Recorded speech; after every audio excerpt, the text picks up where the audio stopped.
2024 टी20 world cup की कहानी America से नहीं बल्कि 2023 ओडिया वर्ल्ड कप के बाद ही शुरू हो चुकी थी।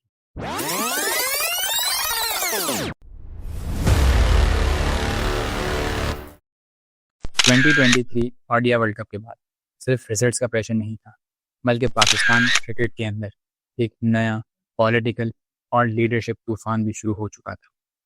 बाबर आजम ने वर्ल्ड कप के बाद कैप्टनसी छोड़ दी थी और फिर अचानक पाकिस्तान क्रिकेट ने एक नया एक्सपेरिमेंट किया।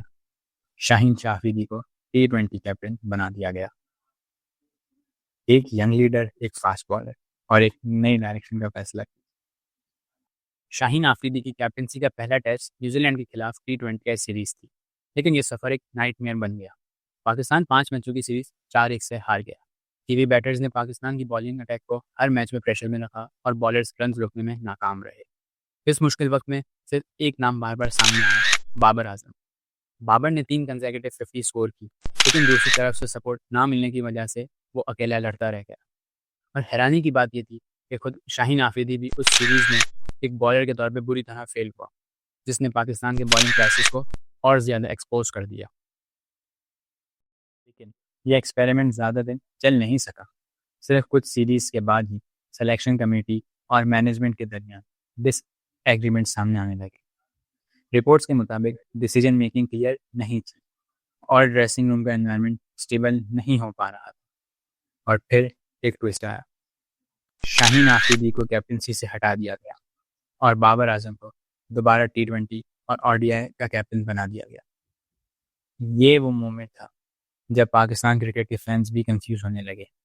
एक ही साल के अंदर 2 कैप्टन्स और एक ही प्लेयर के बार बार वापस आना और फिर प्रेशर में आना, ये सब मिलकर एक ऐसा एनवायरनमेंट क्रिएट कर रहे थे जहां स्टेबिलिटी ख़त्म हो रही थी।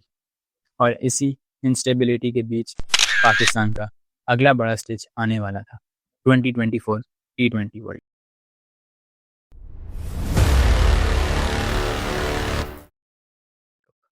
2024 टी20 वर्ल्ड कप से पहले पाकिस्तान क्रिकेट एक दफ़ा फिर उम्मीदों के साथ टूर्नामेंट में दाखिल हुई। गैरी क्रिस्टन को वाइट बॉल कोच बनाया गया। बाबर आजम दोबारा कैप्टन बने और फैंस को लग रहा था कि शायद अब पाकिस्तान क्रिकेट फिर से ट्रैक पर आ गई। लेकिन टूर्नामेंट का आगाज ही पाकिस्तान के लिए नाइटमेयर साबित हुआ। यूएसए के खिलाफ पाकिस्तान फेवरेट था, मगर सुपर ओवर में शिकस्त ने पूरी दुनिया को हैरान कर दिया। उसके बाद इंडिया के खिलाफ मैच आया, सिर्फ 120 रन का टारगेट और पाकिस्तान की बैटिंग प्रेशर में बिखर गई। एक और हार और ग्रुप स्टेज से ही पाकिस्तान बाहर हो गया। और ये कैंपेन पाकिस्तान क्रिकेट की तारीख के सबसे डिसअपॉइंटिंग कैंपेन्स में से एक बन गई। नहीं है और फिर पाकिस्तान टीम को दुश्मन क्रिटिसिज्म्स की का जरूरत नहीं है, ये खुद ही बहुत तूफान है। शुरू हुआ। अब इनके मुंह में चूसनी टीवी डालेंगे क्या शोज, हम? इनको यूट्यूब बताएंगे सिचुएशन चैनल्स, अवेयरनेस फॉर्मर क्या है। क्रिकेटर्स, बाबर हर बताएगा, जगह का कोच एक बताएगा। ही नाम पिछले सबसे 8-10 ज्यादा साल डिस्कस से हो खेल रहा रहा है ये था, बैट्समैन। अब बाबर रिजवान को मैं आजम। बताऊंगा कि मेन बॉलर स्ट्राइक आया है रेट ओवर पर के लिए, सवाल, विकेट लेने कैप्टनसी आया पर है, सवाल, तुम उसे इंटेंट पर सिंगल कर सवाल लो। आपने और कई 10 ओवर फॉर्मर के बाद चौका ही क्रिकेटर्स कोई नहीं मारा, खुलकर बाबर कोशिश आजम भी नहीं को की, तो क्रिटिसाइज 120 भी करने चेज नहीं लगे। हुआ। जैसे ये पाकिस्तान कोई क्रिकेट किंग के वाले तमाम स्टैट्स नहीं है। मसलों का मरकज आपको सिर्फ आपके एक ही साथ ये शख्स हालात हुआ। है कि आपको कोई रखता भी नहीं है टीम में, हालांकि या जिस टीम में आप बैटिंग होते हैं वो फेलियर्स इंटरनेशनल सिर्फ प्लेयर एक प्लेयर प्लेयर कहते तक हैं हमने इस टीम महदूद में नहीं आना। नहीं क्यों? थे। क्योंकि बाबर खेल रहा है, हम बॉलिंग पे भी प्रेशर पड़ जाता है। प्रेशर ये मोमेंट्स सच्चाई है में आपकी। तो एक्सपेक्टेड उन्होंने परफॉर्मेंस चेमन साहब नहीं जो दे है, पाए। आपने उनको अब टीम डोमेस्टिक पे भेजना कॉम्बिनेशंस भी कॉन्स्टेंटली बदलते रहे। और फिर गैरी क्रिस्टन की रिपोर्ट्स और स्टेटमेंट्स ने एक और एंगल सामने रखा। उनके मुताबिक टीम के अंदर यूनिटी की कमी थी। प्लेयर्स ग्रुप में तकसीम थे, कोई क्लियर कल्चर नज़र नहीं आ रहा था, रोल्स भी प्रॉपर्ली डिफाइन नहीं थे। और फिर सवाल उठने लगा, अगर ड्रेसिंग रूम के अंदर इतने मसले थे, अगर स्ट्रक्चर और एनवायरनमेंट ही अनस्टेबल था, तो फिर तमाम ब्लेम सिर्फ बाबर आजम पर क्यों डाला जा रहा था? क्या वाकई मसला सिर्फ एक प्लेयर था, या फिर पाकिस्तान क्रिकेट का सिस्टम खुद क्राइसिस का शिकार था? बाबर आजम कोई परफेक्ट प्लेयर नहीं था। हो सकता है वो उस वक्त फॉर्म में भी ना हो सकता है वो उन एक्सपेक्टेशंस पर पूरा ना उतर पाया हो। लेकिन एक बात तारीख कभी नहीं बदल सकती।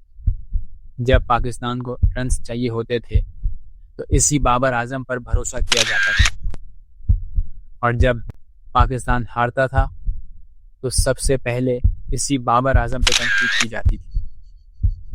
शायद पाकिस्तान क्रिकेट का सबसे बड़ा मसला कभी सिर्फ एक प्लेयर था ही नहीं। शायद मसला वो प्लानिंग थी जो हर कुछ महीने बाद बदल दी जाती थी। वो पॉलिसीज जो स्टेबिलिटी से ज़्यादा एक्सपेरिमेंट्स पर यकीन रखती थी। और वो फैसले जिनका हिसाब कभी लेने की कोशिश ही नहीं की गई। क्योंकि टीम्स सिर्फ टैलेंट से नहीं बनती, टीम्स विजन से बनती है, कंसिस्टेंसी से बनती है, ट्रस्ट से बनती है। और जब विजन कमज़ोर हो तो सिर्फ एक प्लेयर नहीं, पूरी कौम उसकी कीमत अदा करती है। और शायद पाकिस्तान क्रिकेट की सबसे बड़ी हार स्कोर बोर्ड पर नहीं लिखी गई थी, वो हर बार डिसीजन मेकिंग में लिखी गई थी।